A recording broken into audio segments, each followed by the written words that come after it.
مجھے نہیں پتا ماں زیادہ قابل احترام ہے یا باپ۔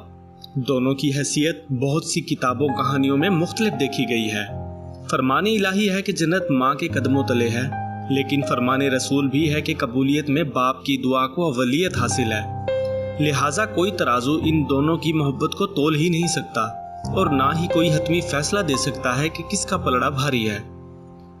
ہمارا معاشرہ ماں کو اتنے اعلیٰ درجے پر رکھتا ہے تو لگتا ہی نہیں کہ باپ ساری عمر اس درجے تک پہنچ بھی سکتا ہے، اور ماں کے قصیدے اتنے ہیں کہ لگتا ہی نہیں باپ نام کی مخلوق بھی گھروں میں پائی جاتی ہے۔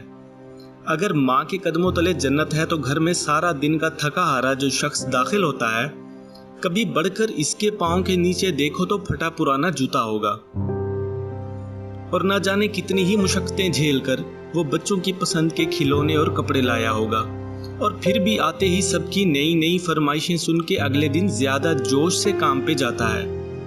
یہ دنیا کی وہ واحد مخلوق ہے جس سے ماں بچوں کو ڈراتی بھی رہتی ہے اور گھر آنے پر پٹواتی بھی ہے، اور آہستہ آہستہ اس کا امیج ایک ظالم تھانے دار جیسا رہ جاتا ہے۔ ماں خود صرف دھمکا کے اپنا کام چلا لیتی ہے، اور باپ بیٹے کے درمیان حائل بھی رہتی ہے، اور باپ کو کسی سازش کا گمان تک نہیں گزرتا۔ انسان کی زندگی میں باپ کی اہمیت کا اسے علم ہی نہیں ہوتا۔ آپ اکثر اس کے ساتھ زیادتی بھی کر جاؤ تو وہ سب کچھ بھول کر آپ کے ساتھ پہلے جیسا ہو جاتا ہے، کیونکہ اس کا دل آپ کے لیے کبھی بدگمان نہیں رہ سکتا۔ اسے اپنے بیٹے کے بڑھتے قد سے کوئی مسئلہ ہوتا ہے اور نہ کوئی جلن۔ جب چلتے ہوئے باپ کا سایہ بڑا ہو اور بچہ اچھل اچھل کر اسے پار کرے، تب بھی باپ خوش ہوتا ہے۔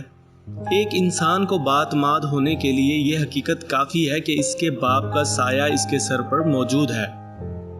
بہت ہی عجیب انسان ہوتا ہے، لگتا ہی نہیں کہ کوئی خواہش اس کے دل میں بھی ہے، اور عمر گزرنے کے ساتھ ساتھ وہ ایک دن بیٹے کی عدالت میں ناسمجھ قرار پاتا ہے۔ وہ ٹوٹ سا جاتا ہے اور اسی دوران اس کی کشتی کسی کنارے ٹھہر سی جاتی ہے، اور وہ خود کو کوئی اضافی چیز سمجھنے لگتا ہے، جیسے کوئی بوجھ ہو، پرانے گرنے والے درخت کی مانند۔ باپ بوجھ نہیں ہوتے، درخت ہوتے ہیں۔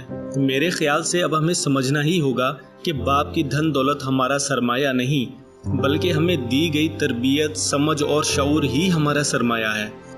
اسی باپ کی بدولت آج ہم معاشرے میں پہچانے جاتے ہیں اور سر اٹھا کر چلتے ہیں۔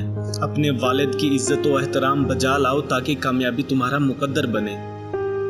باپ گھر میں ایک درخت کی مانند ہوتا ہے جس کی شاخیں پورے گھر کو لپیٹ میں لیے رکھتی ہیں اور کسی مصیبت کو گھر میں داخل تک نہیں ہونے دیتا۔ ان کے سائے میں بخت ہوتے ہیں، باپ گھر میں درخت ہوتے ہیں۔